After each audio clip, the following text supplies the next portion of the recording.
사도행전 4장에 보면은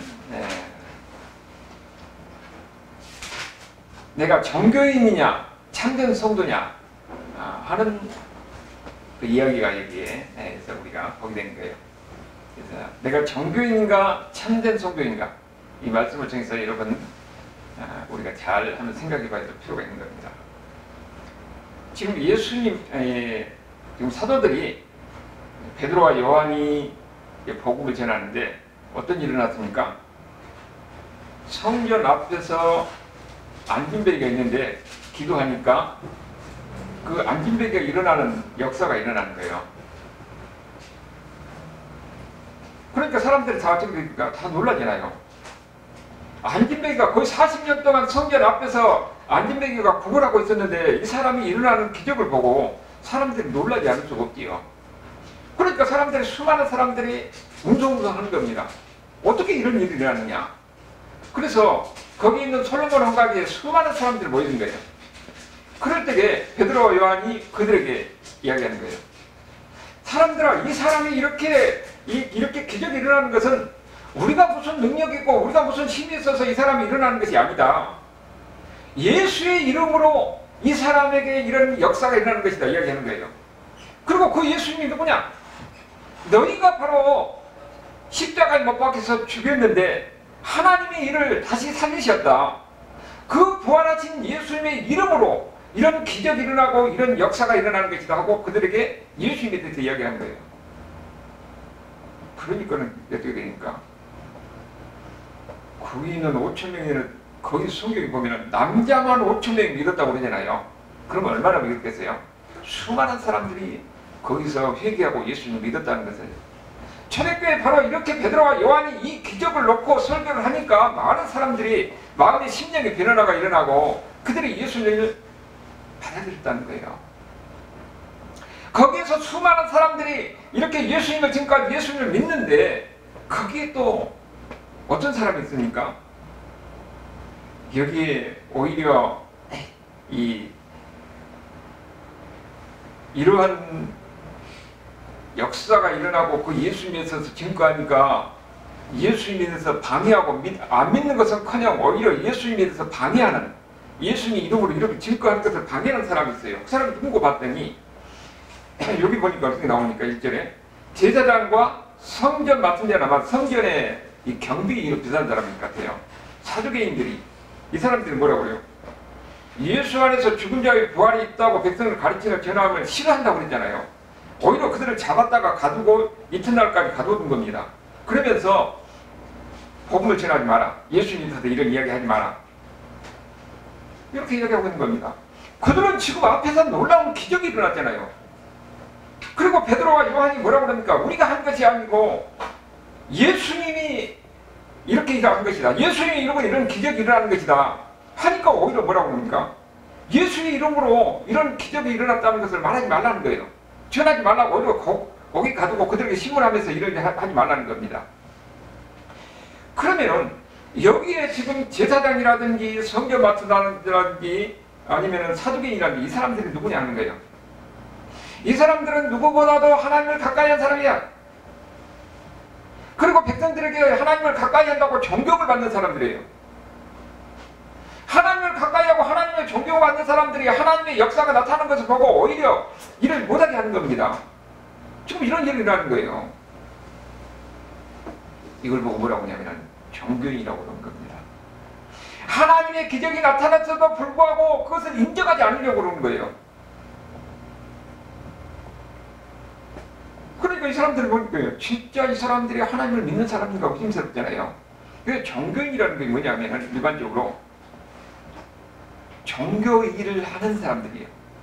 종교 일을 업으로 하는 사람들. 이런 사람 뭐 불교도 그렇고 뭐 기독교도 그렇고 이런 사람들 많이 있어요. 그런데 그들은 종교 일을 하는데 그들은 진짜 믿느냐 안 믿느냐 하는 것은 그건 또 별도의 문제예요. 그러면 이 종교인의 모습을 특별히 그러면 저 사람들이 종교인의 일이 따로 있느냐? 여러분 우리가 잘 생각해야 될 것은 모든 사람들의 마음에는 한편으로는 종교인의 마음도 있고 한편으로는 참 성도의 마음도 있다는 거예요. 그걸 우리가 인정을 해야 돼요. 그러니까 어떤 사람에게는 종교의 모습이 강하게 나타나기도 하면서 또 다른 사람에는 참 성도의 모습이 강하게 나타나기도 해요. 그렇지만 내 마음에는 두 가지 마음이 같이 있다는 사실을 우리가 인정해야 됩니다. 자, 여기 보면은 사두개인 이 사람은 지금 안 믿는 사람입니까? 그 사람들은 하나님 믿는 사람들이에요. 하나님 일을 하면서 먹고 산 사람들입니다. 이 사람들이 사두개인 누구냐 하면은 예루살렘에 있는 엘리트층들이에요. 기득권층들이에요. 그들은 하나님 일을 한 사람들입니다. 그런데 그들한테는 생각은 뭐냐면은 죽은 다음에 내세를 생각하는 게 아니라 지금 우리가 지금 현재가 중요하다는 거예요. 지금 현재에 만족하고 사는 사람들이에요. 이 사람들은 모세의 오경을 믿는데 모세 오경이 부활이 안 나왔다 해가지고 그들은 부활을 믿지 않습니다. 그러니까 이 사람들의 삶은 항상 현재의 삶이에요. 그리고 항상 이 친노마적 성향 속에서 정치 권력과 부탁해서 많은 권세를 누리고 하는 사람들이에요. 종교를 통해서 자기가 부와 이 권세를 누리면서 편안히 사는 사람들이 바로 이 사두개인들이에요. 그리고 대제사장도 마찬가지입니다. 이 사람들도 기득권이에요. 예수님을 왜 죽였습니까? 이 사람들이 예수님이 살아와서 새로운 그들의 권위에 도전하고 그야말로 새로운 가르침 속에서 예수님이 살아온 이 많은 사람들이 예수님을 따르고 함으로써 자기 지위가 흔들리잖아요. 자기 지위가 흔들리고 자기 위치가 흔들리니까 그래서 예수님을 죽인 겁니다. 이 사람들은 그러면 하나님을 모르는 사람들이 아니에요. 하나님을 아는 사람들이 하나님을 빙자해서 자기 권세를 누리고 자기가 어떤 위치를 누리면서 그러면서 사는 사람들이었어요. 그런데 바로 예수님이 자기가 방해되니까 예수님을 지고 또 제자들이 예수님에 대해서 이야기하고 그러니까 자기 위치가 흔들린 겁니다. 자기는 종교를 업으로 해서 먹고 사는 사람들인데 예수님에 대해서 이야기하니까 자기 지위가 흔들리잖아요. 이런 사람들이 바로 이렇게 종교인들을 하는 것을 우리에게 지금 보여주는 거예요. 전형적인 모습이죠. 그러면은 이런 종교인들에게 종교는 뭐냐? 일종의 액세서리예요. 그들의 치장물에 불과한 겁니다. 왜냐하면 그들의 삶의 초점은 항상 현재에 있어요. 항상 삶이 내 중심적으로 사는 거예요.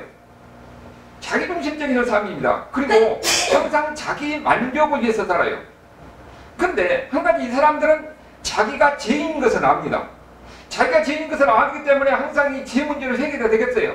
그래서 교회를 나와서 그 의식을 갖는 거죠. 그래서 죄 문제가 해결됐다 하는 그 이론 속에서 자기는 거기에 권력을 누리고 기득권을 누리고 그렇게 사는 사람들이에요. 그런데 이것이 당시에 이 선녀이라든지 제사장인지 여기 보면 또 장로를 또 나오고 그러잖아요. 이런 권력에 있는 사람들뿐만 아니라 그것이 교회 안에서 하나의 권력이 돼가지고 기득권층을 누리면서 변화를 싫어하는 사람이 있다는 것이에요. 항상 거기에 보면 전통을 강조하면서 새로운 변화를 싫어하면서 자기 이치를 안 내놓는 겁니다. 교회라는 것은 항상 순환이 되면서 자기가 그 자리를 차지하고 있다가 새로운 사람이 오면은 그걸 물려주고 하면서 순환이 돼야 되는데 자기가 지금 자리를 딱 잡고 안 내놓는 거예요. 그러면서 자기가 고착되면서 하나의 권력화되면서 그러면서 이 교회가 경직화되는 이런 모습이 오래된 교회일수록 나타나거든요. 청주에서 실질적으로 보니까 어떤 그 목사님이 자기가 얘기하는 게요. 그 청주에 이제 오래된 교회니까 한 중앙에 있어가지고 주차장 문제도 있고 그래서 교회를 옮기자 하니까 그 장로님이 절대로 반대하는 거예요. 그리고 장로님이 이 재정이라는 것을 다 지고 있고 절대로 안 내놓은 겁니다. 이게 이 전문 목사가 이렇게 오면은 나이도 어리고 그러니까 그냥 자기가 프리드를 하는 거예요. 그런데 이제 목사가 볼 때는 도시 중앙에 있어가지고 비준이 없고 아파트가 이 변두리인데 아파트가 서니까 거기 가자고 그러니까 끝까지 반대하는 겁니다. 그래서 고민하다가 보통 뭐 오래된 교회는 장로뿐만 아니라 거기에 이제 한 세력이 다 있어요. 그러니까 그걸 놔놓고 목사님이 성도를 걷고 아파트 쪽으로 들어갔어요. 그러니까 하나하나 하다가 나중에 보니까 그 장로님이 어떻게 되냐. 교회를 나가는 거예요. 교회 안 나가고 그냥 교회를 안 다는 거예요. 그리고 나중에 이제 그게 다 이렇게 오고 또 떨어간 사람 떨어져 나가고. 그래가지고 이제 그 교회가 새로 이제 변화가 역사가 시작됐다. 그런 이야기를 하는 거예요. 그런 것이 오래된 교회일수록 많이 있습니다. 그래서 항상 교회가 오래된 교회에서 후임자가 들어오면은 후임자가 적응을 못하는 것이 뭐냐면은 그 전에 있는 기득권을 지키면서 자기 위치를 딱 쥐고 있는 사람들이 거기에서 안 내놓은 겁니다. 그러니까는 새로운 목사가 부임해도 그러니까 목사가 적응을 못하고 분쟁이 일어나고 다툼이 일어나는 거예요. 지금 우리 한국에서 수많은 그 분쟁이 일어나는 그런 경우는 거의 대부분 그렇습니다. 기존에 잘 지고 있는 사람들이 지금 이 청주에 또 무슨 호세길 목사님 엄청 그 분강사 있었던 그분이 갑자기 돌아갔으니까 거기에 이제 또 거기서 지금 유튜브 보니까 엄청 그 싸우는 이야기가 나오는데 거기도 가만히 내막을 들어보니까 기존의 힘을 쥐고 있는 사람들하고 새로운 목사님을 따르면서 새로운 변혁을 시도한 사람하고 갈등 관계 속에서 일어나더라고요. 여러분, 우리는 많은 종교인이 나이가 있는데 교회를 다니면서 나름대로 신앙생활을 하는데 그 교회 기득권을 자기가 지면서 안 내놓으려고 하는 이런 사람들이 있는 겁니다. 그러니까 교회가 경직화되고 은혜가 안 되는 거예요. 이런 것이 바로 그 교회 내가 성도다 하는 사람들 가운데 있다는 사실이에요. 여기도 보면은 지금 하나님의 기적이 나타났잖아요. 십자지름에 병 나은 사람이 그들과 함께 있는 것을 보고 비난할 말이 없어요. 그들은 직접 하나님의 역사하는 것을 현장을 봤어요. 그리고 16절에 뭐라 합니까? 이 사람들을 어떻게 할까? 좀 베드로 요한을 어떻게 할지 지금 고민이잖아요.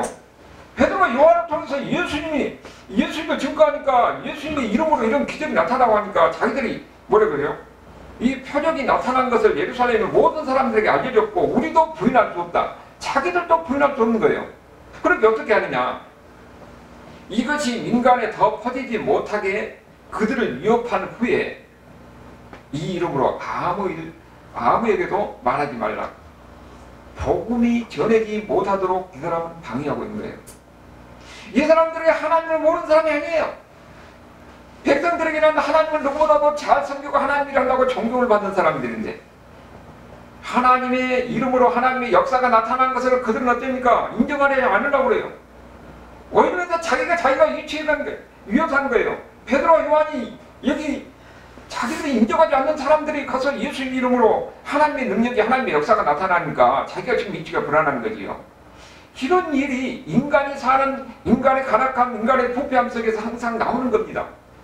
종교를 빙자해서 자기가 권력해서 자기가 기득권 누르고 무엇을 이득을 누리고 하는 것이 이까지 교회의 수많은 역사 속에서 끊임없이 반복됐던 사실이에요.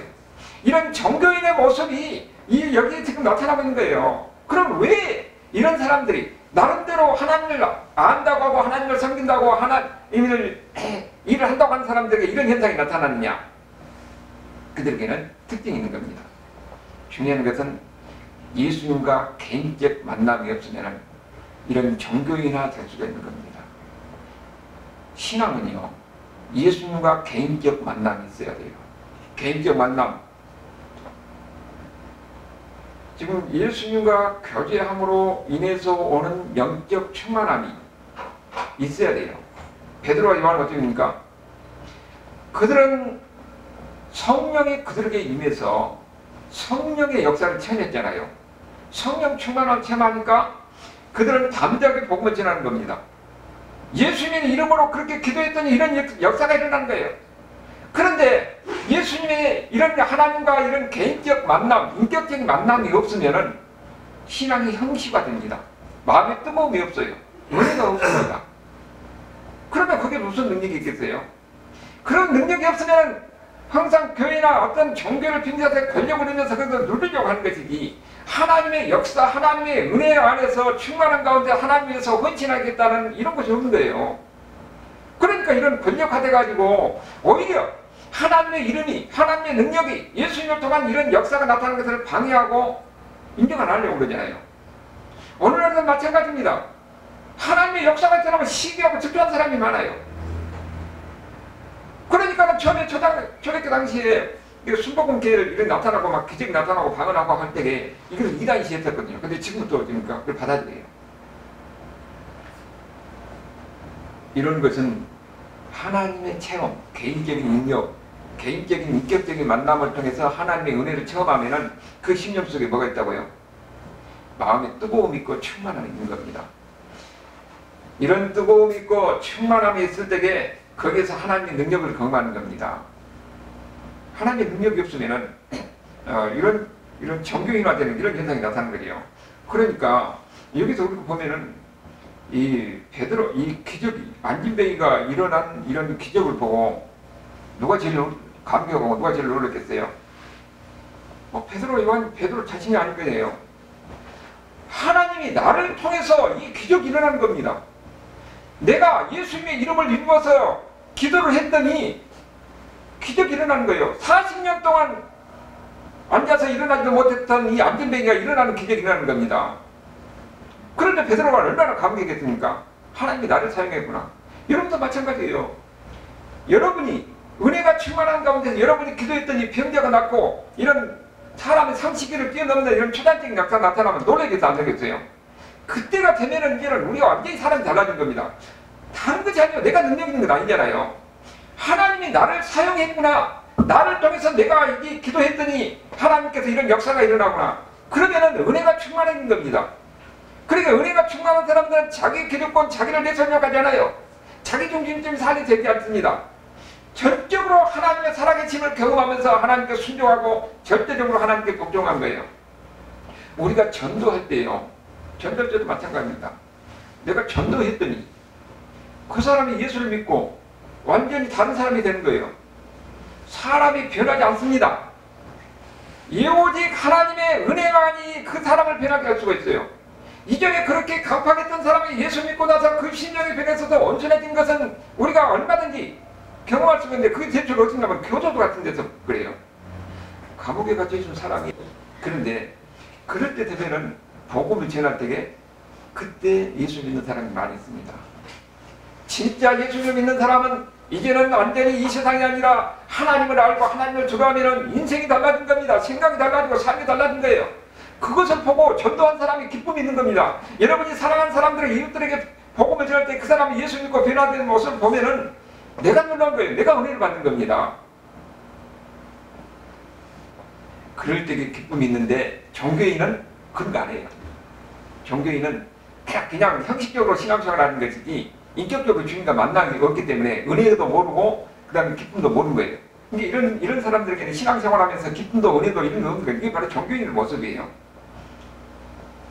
그리고 이런 사람들은요, 하나님의 일 자체에 관심이 없습니다. 하나님의 일 자체에 관심이 없어요. 교회는 나오기는 해요. 그리고 주일 예배 나오는 것이 뭐냐 하면은 자기가 죄인이라는 걸 알기 때문에 그것은 영적 목욕탕에 가는 겁니다. 일주일에 한 번 교회 와서 내가 예배를 드리면은 내가 이제는 제가 용서를 받는다 하는 그런 위로감이 있는 겁니다.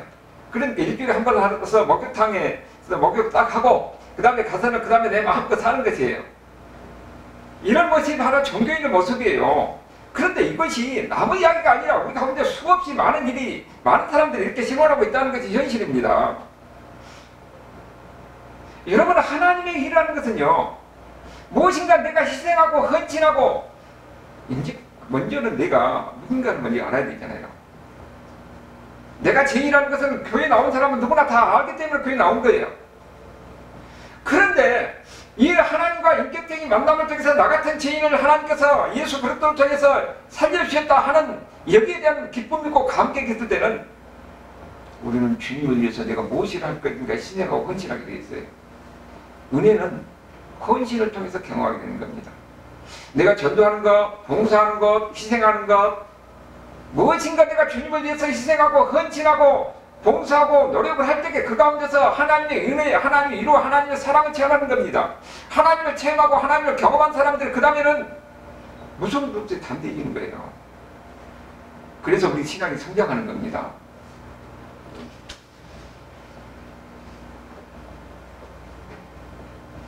헌신이 있을 때에 개인적인 이런 하나님께 만남, 하나님의 은혜도 체험하고 그러면서 그 다음에는 그냥 말씀이 은혜가 됩니다. 말씀이. 여러분, 성경, 아무나 성경 읽은다고 해서 성경이 다 은혜로 다가오지 않아요. 내가 주님을 위해서 헌신하고 주님을 위해 희생하고 노력하면서 주님이 느껴지고 주님과 이런 개인적인 그런 은혜가 있을 때에 말씀이 내게 은혜가 되는 것이고 설교가 내가 은혜가 되는 것이에요. 그러니까 진짜 우리가 이렇게 종교인이 아니라 참 성도가 되려면은 주님이 나를 위해서 십자가에서 죽으신 그 주님이 나를 위해서 희생했던 것을 우리가 느껴져야 되고 그게 우리 삶 속에서 경험해야 되고 그걸 더 경험하려면은 내가 무엇인가 주님을 위해서 희생하고 헌신하고 그 다음에 나를 드리는 뭐가 있어야 되는 거예요. 그 가운데서 하나님이 느껴지고 경험되면서 우리 삶은 어떤 거냐? 신앙이 성장하는 겁니다. 여기 보면은 지금 베드로가 이 복음에 대해서 이야기를 하잖아요. 어떻게 지금 이야기합니까? 이 기적이 일어나는 것을 보고 베드로가 성령이 충만하여 이 관리들과 장로들에게 이 사람들을 보니까 나름대로 종교의 지도자들아니요 그들에게 이야기하는 거예요. 만일 병자에 행한 이 착한 일에 대하여 이 사람이 어떻게 이렇게 구원을 하냐고 우리에게 물어본다면은 너희와 모든 이스라엘 백성들은 달라. 여러분, 베드로와 요한은 그 당시에 봤을 때는 진짜 그들이 봤을 때는 별볼일 없는 사람이에요. 우리는 지금 베드로와 요한을 지금 이야기 보자면 그 당시의 상황으로 들어가 보면은 근데 베드로와 요한이 누구에게 이야기하고 있습니까? 당시의 최고 엘리트들, 종교 지도자들, 그야말로 대제사장들, 이 사람들에게 지금 이야기하고 있는 거예요. 너희가 십자가에 못 박혀 죽인 십박에 죽인 이 예수를 하나님이 죽은 자 가운데서 살리셨다. 그리고 그 예수님이 누구냐? 이미 성경에 오기로 예언된 메시아라는 거예요. 너희 그 12절을 있잖아요. 너희 건축자들이 버린 돌로서 집 원중에 머리돌을 되게 했다. 너희들이 죽였지만은 하나님이 이 사람을 그야말로 하나님 나라에 그야말로 기둥으로 세웠다는 겁니다. 그러면서 뭐라고 그래요? 천하 인간의 12절에 다른 일서는 구원을 없사옵나니 천하 사람 중에 구원을 받을 만한 다른 이름을 우리에게 주신 일이 없습니다. 오직 예수님의 이름을 의지하고 예수님의 이름을 붙들어야만이 그 사람이 구원을 받고 이런 능력이 나타나고 역사가 나타나는 거예요. 이 세상에서 어떤 기적이나 이런 역사가 나타나면 그건 다 마귀가 하는 것입니다. 오직 예수의 이름으로서만이 이런 역사가 나타나는 거예요. 지금 여기서는 그들에게 담대하게 말하고 있는 겁니다. 너희가 죽은 예수님을 하나님이 살리셨는데 그 이름이 이런 역사가 일어나고 그 예수님의 이름을 붙들고 매달려야만이 너희가 구원을 받는다는 것을 이야기하는 겁니다. 그리고 이런 역사가 있다는 것을 이야기하는 거지요. 그런데 이런 종교인들은 그걸 안 믿어요. 오히려 방해하잖아요. 여러분, 우리는 진정 하나님의 은혜를 위해서는 예수님과 개인적인 인격적인 만남이 있어야 합니다. 예수님과 개인적인 인격적인 만남이 있으면 그 다음에는 내가 주님을 위해서 무엇인가 희생하고 헌신하고 끌려가는 이런 노력이 있어야 되는 거예요. 그 가운데서 하나님의 은혜가 무엇인지, 하나님의 역사가 무엇인지 일하다 보면 실수하고 잘못하지만은 그래도 덮어지고 함께 가는 겁니다. 그러면서 우리는 건강한 신앙을 유지할 수가 있는 겁니다. 그런데 우리는 이것이 남의 이야기만이 아니라 우리에게도 이런 종교에 있는 모습이 있다는 것을 우리가 인정을 해야 돼요. 무엇이 강하게 나타나냐 하는 건 문제인데, 그 다음에 참된 그러면 성도가 뭐냐? 참된 성도는 하나님과 관계가 확실한 사람입니다. 하나님의 은혜가 있는 사람이에요. 하나님의 은혜가, 하나님의 위로가, 하나님의 역사가 무엇인지를 아는 사람입니다. 그렇기 때문에 그걸 어떤 상황에서도 흔들리지 않아요. 지금 베드로와 요한은 지금 어떤 사람입니까? 그 다음에 지금 이런 뭐라고, 이 사람들이 뭐라고 이거 있어요? 13절에 보면 그들의 베드로와 요한이 담대히 말하는 걸 보고 이들은 본래 학문도 없는 본이에요. 베드로가 어떤 사람이에요? 고기 잡는 사람이 아니에요. 그 사람들이 가봤을 때 이 사람은 그 배운 사람도 아니에요. 그야말로 무식한 사람이에요. 그런데 어떻게 이렇게 하고 담대하게 이렇게 말을 전하는가 놀라는 겁니다. 베드로가 누구니까 예수님 따라하면서 그가 하는 것은 하나님의 성령의 은혜를 입어서 충만해가지고 하나님의 지혜와 능력으로 이렇게 담대하게 말씀을 전할 수 있다는 거지요. 하나님의 은혜를 입은 사람들은 이제는 용기가 있고 담대하게 되는 겁니다. 하나님 일할 때는 옆에서 시기하고 질투하고 방해한 사람이 많아요. 그리고 실제적으로 이 베드로와 요한이 어떻습니까? 아니 하나님 일할 때 이거 제사장들이 그 사람들은 다 배운 사람들이 아니에요. 최고 엘리트들 아닙니까? 저 배우다 못하고 한 놈이 어떻게 저렇게 잘한다냐? 그러니까 오히려 지금 조롱하고 오히려 의아하면서도 무시하는 거예요. 그런데 진짜 하나님의 은혜를 입은 사람은 내가 배운 것이 없다 할 때도 하나님께서 준 지혜가 있기 때문에, 확신이 있기 때문에 담대하게 복음을 전할 수가 있는 겁니다. 담대하게 일을 할 수가 있는 거예요. 여러분, 우리가 기독교 역사 보면은 바울같이 위대한 사람도 있지만은 그 수많은 별볼일 없는 평범한 사람을 통해서 그 사람의 입술을 통해서 그 사람의 수고를 통해서 많은 사람들이 예수 믿게 되고 교회가 세워지게 되고 하나님 나라가 확장이 되는 겁니다.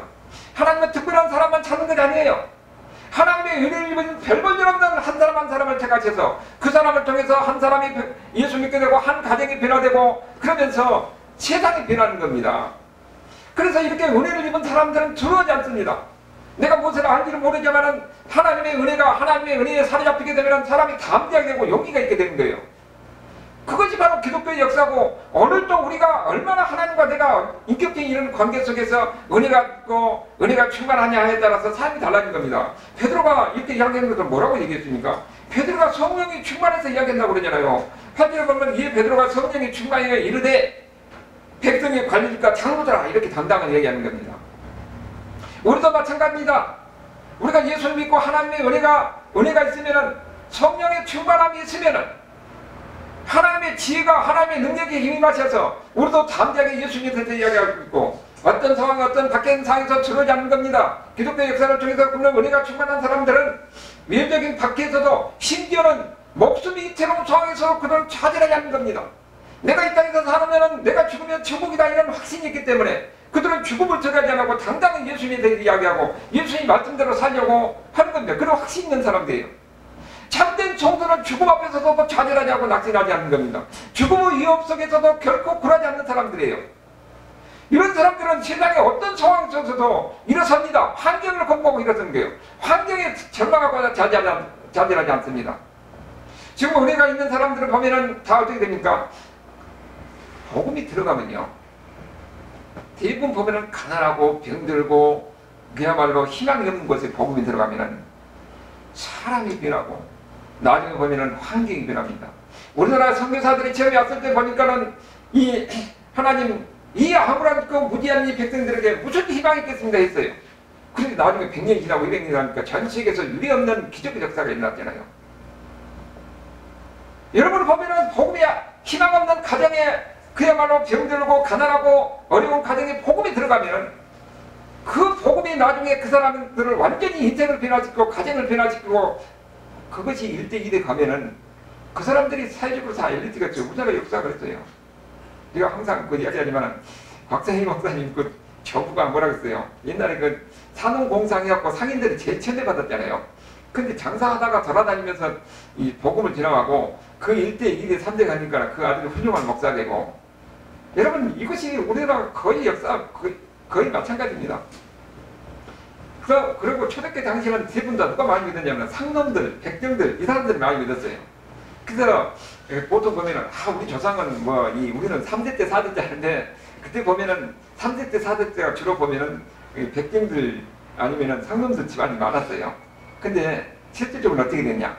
그 사람들이 사회, 정치, 경제, 사회적으로 다 엘리트지가 되는 거예요. 복음이 들어가면은 그 인생이 변하고 그 가정의 삶이 변하는 겁니다. 술 먹던 사람이 술 안 먹고 경건하게 되는 거예요. 허락 방탕하고 노름하던 사람의 삶이 변화되는 겁니다. 이게 바로 복음의 능력이 있는 거예요. 그래서 그 삶속에는 어떻습니까? 이제는 싸우고 다투고 하셨던 같이 찬송이 넘치고 기쁨이 넘치고 사랑이 넘치는 가정이 되는 겁니다. 능력이 나타나는 겁니다. 모든 환경을 극복하는 이런 역사가 지금까지 우리 기독교 역사를 통해서 보이는 겁니다. 그리고 복음은 언제 빛이 나느냐? 힘들고 어려운 가운데 있을 때에 복음이 더 빛이 나요. 그리스도의 향기는 고난 속에서 더 드러나게 됩니다.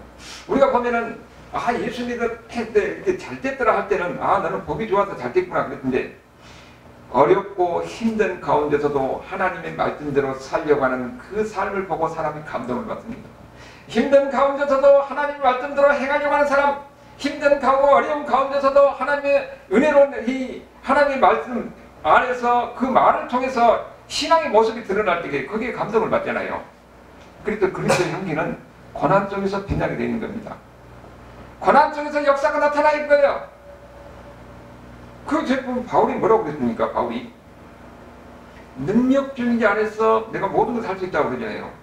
그러면은 하나님의 능력 중에 내가 아무 일이나 다 할 수 있다는 말이 아니라, 하나님이 내게 능력을 주셨기 때문에 내가 부유할 때는 교만하지 않아요. 가난하다고 나는 비굴하지 않습니다.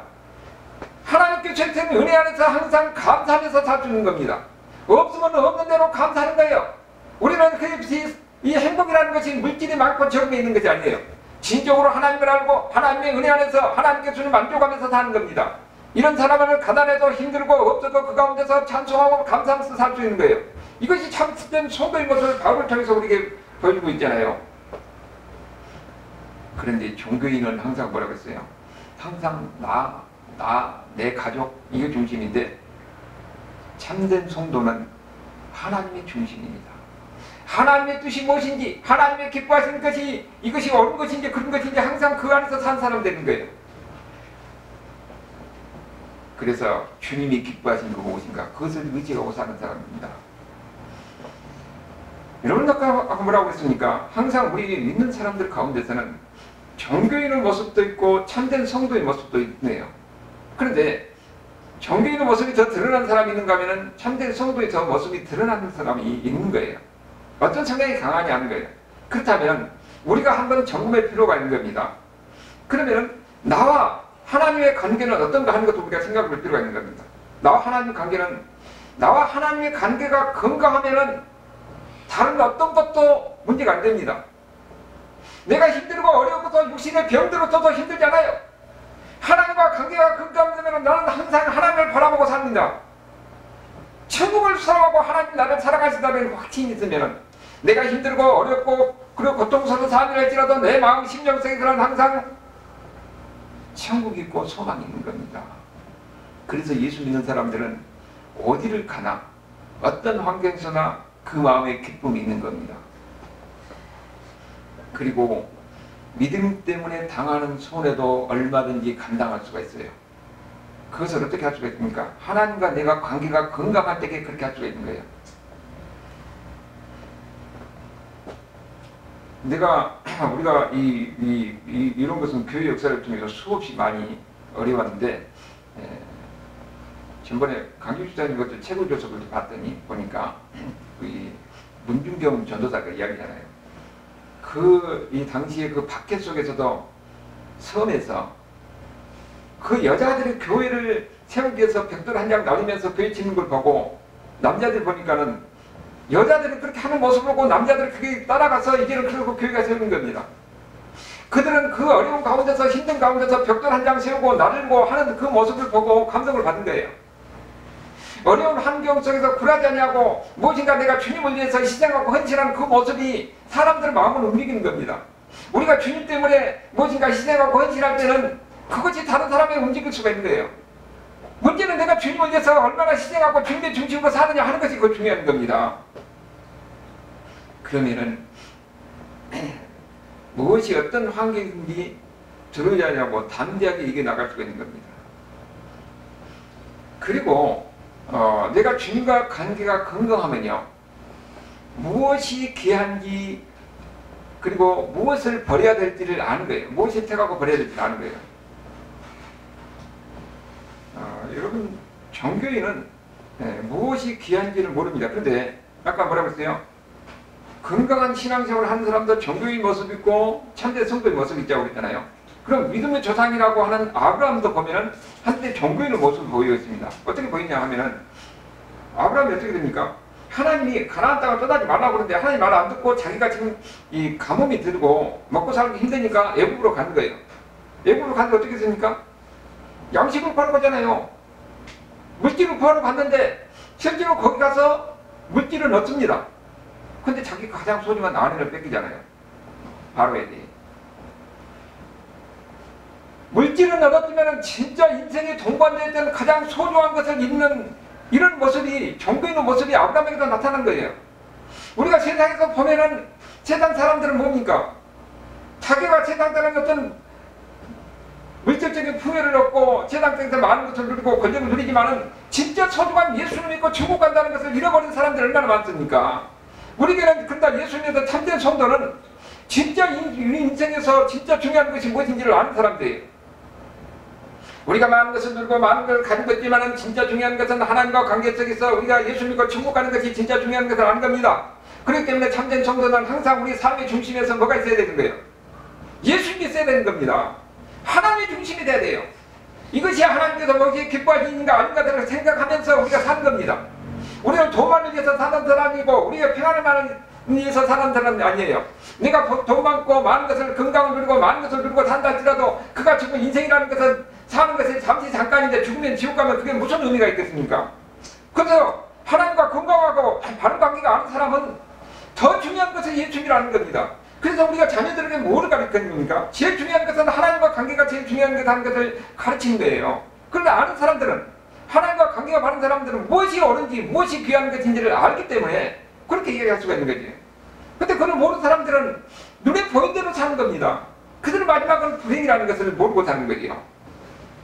그 다음에 두 번째는 우리가 하나님의 사역에 동참하고 있는가, 나는 하나님의 사역의 방관자인가, 이걸 스스로 점검할 필요가 있는 겁니다. 종교인들은 하나님과 하나님 일과는 관계없이 살아가요. 오직 나와 내 가족만을 위해서 삽니다. 근데 우리 인생이라는 것은 어떻습니까? 항상 불확실하고, 그리고 항상 우리가 살아가면서 끊임없는 걱정 속에서 살아가요. 그럼에도 불구하고 담대할 수가 있는 것은 하나님과 올바른 관계에 있을 때에 이런 불확실하고 불안하고 근심 많은 걱정 속에서 하나님을 믿는 믿음, 하나님이 나의 모든 것을 다 아시고 하나님께서 내 인생을 책임질 것이다, 이런 확신이 있으면은 그것을 얼마든지 능히 극복하고 이겨낼 수가 있는 겁니다. 그래서 예수 믿는 사람들은 세상 사람 볼 때에 저 사람 별걸 일 없는 사람들이 어디서 저런 힘이 나왔느냐, 어디서 저런 지혜가 나왔느냐, 그렇게 얘기하는 거예요. 그래서 진짜 믿는 사람이 지혜로운 사람이고 그 사람이 용기 있는 사람이고 담대한 사람이 되는 거예요. 나는 연약하고 부족하지만 하나님께서 나와 함께 하시고 내 인생을 책임질 이런 확신이 있으면 어떤 환경에서 들어가지 않냐고 일을 할 수가 있는 겁니다. 그리고 또 내가 아무것도 가진 것도 없어도 불안하지 않을 수가 있는 거예요. 하나님과 관계가 건강하냐 아니냐에 따라서 전혀 다른 겁니다. 그 하나님과 관계가 건강하고 하나님의 은혜가 이 충만하게 되려면 베드로가 어떻습니까? 성령 하나님께서 우리에게 역사하실 때에 하나님과 건강한 관계가 돼야 되고, 그 가운데서 은혜가 충만하면 어떤 환경에서도 두려워하지 않고 담대하게 얘기할 수가 있는 거죠. 그래서 우리는 항상 가요. 우리 스스로 가야 됩니다. 나는 종교인의 모습이 강한지, 나는 참된 성도의 모습이 강한지. 참된 성도가 우리가 지금 그렇게 살아가야 되는데, 그런 참된 성도가 될 때에 우리가 은혜가 있고 그 가운데서 하나님의 능력을 경험할 수가 있는 겁니다. 여기 이러면 이 종교인은 사두개인과 바리새인들은 그들은 하나님을 알지만 능력이 없잖아요. 별별 없던 베드로와 요한이 그들에게 이 하나님의 은혜가 충만하니까 기적이 나타나고 표적이 나타나고 그들이 배운 것도 없는데 이렇게 그들을 또 놀라는 이런 지혜로운 말을 할 수가 있는 겁니다. 여러분도 바로 하나님의 은혜 안에서 이 참된 성도의 모습을 갈 때에 내가 주님을 위해서 무엇인가 희생하고 주님을 위해서 무엇인가 예를 쓰고 노력하고 내가 모든 것을 내려놓고 하나님께 맡길 때에 하나님의 은혜가 내게 충만해서 하나님과 건강한 관계 속에서 하나님의 지혜와 능력으로 우리도 기도할 때에 이런 역사가 일어나는 겁니다. 여러분도 기도할 때에 예수님으로 여러분 특별한 사람이 하는 것 아니에요. 어떨 때 그런 이야기가 있었잖아요. 엄마가 집에서 항상 이 초등학생 보면은 다 엄마가 1학년 때 되면은 학교 앞에서 기다리잖아요. 그때 유치원생이니까요. 그런데 그날은 엄마가 안 나왔어요. 그래서 왜 엄마한테 물어봤어요. 왜 안 나왔냐고 그러니까 엄마가 몸이 너무 땀이 막 식은땀이 나고 그래서 엄마가 지금 도저히 몸이 아파서 갈 수 없다고. 그래서 네가 엄마를 위해서 기도해 주라고. 그래서 그 초등생인가 유치원인가 된 얘가 엄마를 위해서 기도하는데 기도할 때 눈물이 뚝뚝 떨어지면서 기도하는 겁니다. 그때 거기서 기적이 일어나는 거예요. 엄마가 나온 겁니다. 여러분 특별한 사람이 아니라 이 유치원생 같은 이 어린아이가 그가 진심으로 하나님께 기도하니까 하나님께서 역사가 일어나는 겁니다. 여러분도 마찬가지입니다. 여러분은 진짜 하나님과 건강한 관계 속에서 진짜 하나님을 믿고 하나님의 능력을 의지하고 성령 하나님의 능력을 의지해서 기도하고 역사할 때에는 여러분을 통해서 하나님의 역사가 일어나는 겁니다. 베드로가 자기를 통해서 내가 하나님 앞에서 내가 이렇게 쓰임받고 할 때가 얼마나 기쁘겠습니까? 여러분이 한 사람을 기도해서 한 사람이 낳고 여러분이 전도해서 한 사람이 예수 믿게 되고 그럴 때에 여러분은 어떻습니까? 본인들이 놀랍니다. 여러분도 이런 은혜가 있기를 바랍니다. 여러분도 이런 은혜를 경험한 참된 성도가 되기를 바랍니다. 우리 모두가 이런 가운데서 함께 일어설 수 있는 이런 하나님의 역사가 함께하는 양교가 될 수 있기를 주님의 이름으로 축원합니다.